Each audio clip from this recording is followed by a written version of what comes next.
used to have me. Come on, let it go. Just let it be. Why will you be? Nah, ketika kita membahas masalah evaluasi, tentunya tidak lepas dari proses pengukuran dan penilaian. Hal evaluasi ini merupakan kegiatan bertahap, mulai dari awal pembelajaran hingga akhir pembelajaran. Nah, secara etimologis atau secara bahasa, evaluasi ini berasal dari bahasa Inggris yang yakni evaluation, dari akar kata yakni value yang artinya nilai atau harga. Penilaian atau assessment merupakan pengumpulan dan pengolahan informasi untuk menentukan pencapaian hasil belajar peserta didik. Jika dikaitkan dengan pembelajaran, maka penilaian ini dilakukan untuk bisa mengetahui sejauh mana sih progresif atau pencapaian peserta didik selama proses pembelajaran dengan cara menilai unjuk kerja dari individu atau secara perkelompok dari peserta didik tersebut. Nah, adapun teknik-teknik yang digunakan dalam proses penilaian atau dalam proses assessment terbagi menjadi dua macam. Pertama adalah teknik tes dan juga teknik non-tes. Apabila kita kaitkan dengan proses pembelajaran, tes adalah alat pengukuran berupa pertanyaan, perintah, petunjuk yang ditunjukkan kepada tester atau orang yang diberi tes untuk mendapatkan respon sesuai dengan petunjuk itu. Nah, apabila kita golongkan lagi teknik tes ini terbagi menjadi 5 macam. Pertama itu digolongkan berdasarkan sifatnya, yakni terbagi dua, yakni tes verbal dan juga tes non-verbal. Nah, yang kedua itu berdasarkan tujuannya. Berdasarkan tujuannya itu dibagi menjadi beberapa, yakni tes bakat atau aptitude test, tes intelijensi atau intelligence test, tes prestasi belajar atau achievement test, tes diagnostik atau diagnostik test, tes psikat atau attitude test, dan juga tes minat. Nah, yang ketiga digolongkan menjadi berdasarkan pembuatannya, cara pembuatannya. Yang pertama itu tes terstandar atau standar direct test, dan tes buatan guru atau teacher made test. Nah, yang keempat itu berdasarkan bentuk soalnya. Apabila dilihat dari bentuk soalnya terbagi menjadi dua bagian, yakni tes objektif atau objektif test dan juga tes uraian atau essay test. Nah, yang terakhir itu ditinjau dari objek yang dites. Objek yang dites itu terbagi menjadi dua, yakni tes individu dan juga tes kelompok.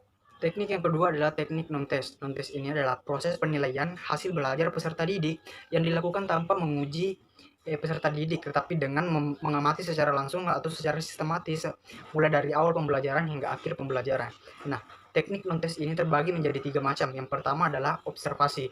Nah, observasi ini adalah proses pengamatan peserta didik pada saat proses pembelajaran. Kita sebagai pendidik mengamati apa-apa saja yang kendala ketika peserta didik ini dalam proses pembelajaran. Siapa saja yang sudah paham, siapa saja yang belum, dan bagaimana cara kita mengatasinya.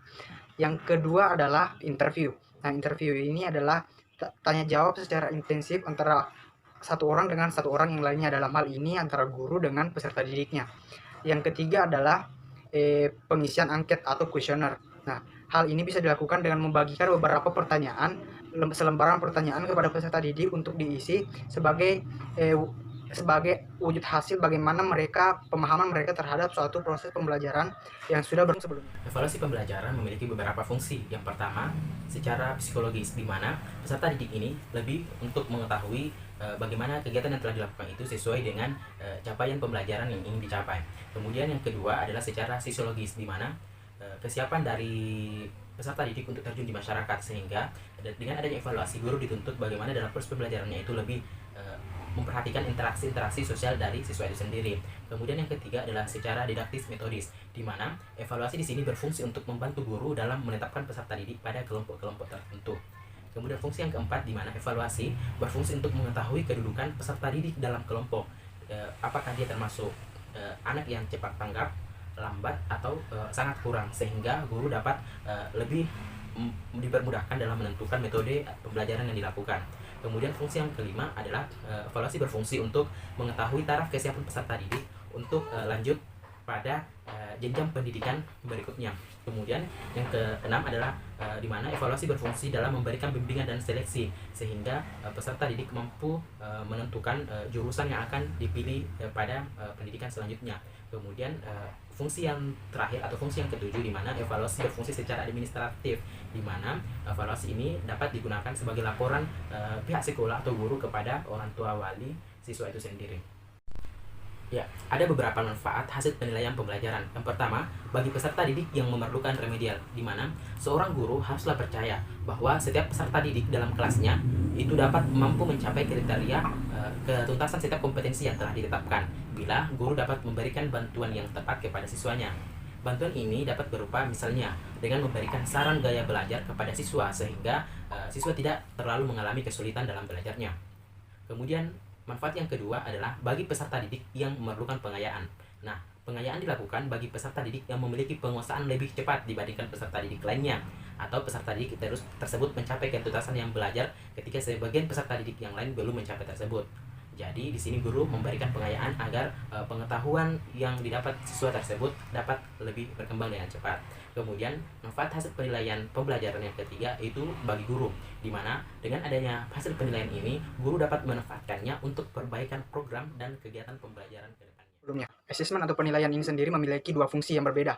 Yang pertama adalah fungsi formatif. Nah, fungsi formatif ini merupakan di mana asesmen ini dipakai untuk memberikan umpan balik atau feedback terhadap para guru untuk menjadikan dasar ketika memperbaiki dan membenarkan proses pembelajaran, dan juga mengadakan remedial untuk para peserta didik. Nah, fungsi formatif ini lebih kepada bagaimana tindak lanjut ketika kita sudah mengetahui hasil dari hasil dari pembelajaran peserta didik.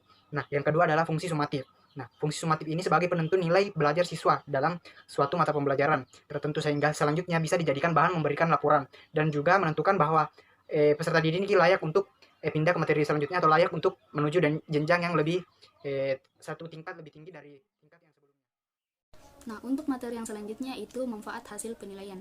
Manfaat hasil penilaian antara lain bagi peserta didik yang memerlukan remedial, bagi peserta didik yang memerlukan pengayaan, dan bagi guru. Nah, yang pertama bagi peserta didik yang memerlukan remedial. Di sini, guru harus percaya bahwa setiap peserta didik dalam kelasnya mampu mencapai kriteria ketuntasan setiap kompetensi bila peserta didik mendapat bantuan yang tepat. Misalnya, bantuan yang sesuai dengan gaya belajar peserta didik pada waktu yang tepat sehingga kesulitan dan kegagalan tidak menumpuk. Dengan demikian, peserta didik tidak patah semangatnya dalam mencapai kompetensi yang harus dikuasainya. Kemudian yang kedua yaitu bagi peserta didik yang memerlukan pengayaan. Nah, di sini pengayaan dilakukan bagi peserta didik yang memiliki penguasaan lebih cepat dibanding dengan peserta didik lainnya, atau peserta didik yang mempunyai ketuntasan belajar ketika sebagian besar peserta didik yang lain belum.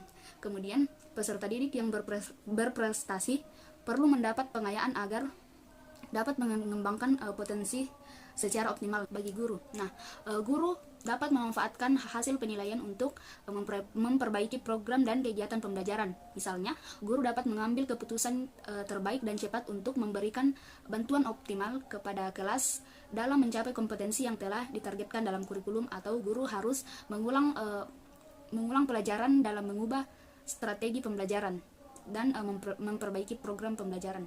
Selanjutnya yaitu materi penilaian kelas. Nah, penilaian berbasis kelas merupakan suatu kegiatan pengumpulan informasi tentang proses dan hasil belajar siswa yang dilakukan oleh guru yang bersangkutan, sehingga penilaian tersebut akan mengukur apa yang hendak diukur dari siswa. Nah, salah satu prinsip penilaian berbasis kelas yaitu penilaian yang dilakukan oleh guru dan siswa.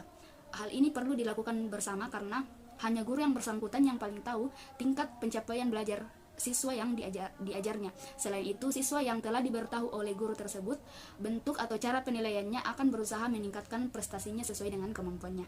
Nah, penilaian kelas merupakan suatu proses yang dilakukan melalui langkah-langkah perencanaan, penyusunan alat penilaian, pengumpulan informasi, melalui sejumlah bukti yang menunjukkan pencapaian hasil belajar peserta didik, pengelolaan dan penggunaan informasi tentang hasil belajar peserta didik. Penilaian kelas dapat dilakukan melalui berbagai teknik, di antaranya penilaian sikap, penilaian tertulis, penilaian proyek, penilaian produk, penilaian melalui kumpulan hasil karya peserta didik, dan penilaian diri. Selanjutnya yaitu prinsip-prinsip penilaian kelas. Yang pertama yaitu validitas. Nah, validitas berarti menilai apa yang seharusnya dinilai dengan menggunakan alat yang sesuai untuk mengukur kompetensi. Selanjutnya yaitu reliabilitas. Nah, reliabilitas berkaitan dengan konsistensi hasil penilaian. Penilaian yang reliabel memungkinkan perbandingan yang reliabel dan menjamin konsistensi. Misalnya, guru menilai dengan unjuk kerja. Penilaian akan reliabel jika hasil yang diperoleh itu cenderung sama bila unjuk kerja itu dilakukan lagi dengan kondisi yang relatif sama. Selanjutnya yaitu menyeluruh. Nah, penilaian harus dilakukan secara menyeluruh, mencakup seluruh domain yang tertuang pada setiap kompetensi dasar. Selanjutnya yaitu berkesinambungan. Nah, penilaian dilakukan secara terencana, bertahap dan terus-menerus untuk memperoleh gambaran pencapaian kompetensi peserta didik dalam kurun waktu tertentu. Selanjutnya yaitu objektif. Nah, penilaian harus dilaksanakan secara objektif. Untuk itu, penilaian harus adil, terencana, dan menerapkan kriteria yang jelas dalam pemberian skor. Kemudian yang terakhir yaitu mendidik. Nah, proses dan hasil penilaian dapat dijadikan untuk memotivasi, memperbaiki proses pembelajaran bagi guru, meningkatkan kualitas bagi belajar, dan membina peserta didik agar tumbuh dan berkembang secara optimal.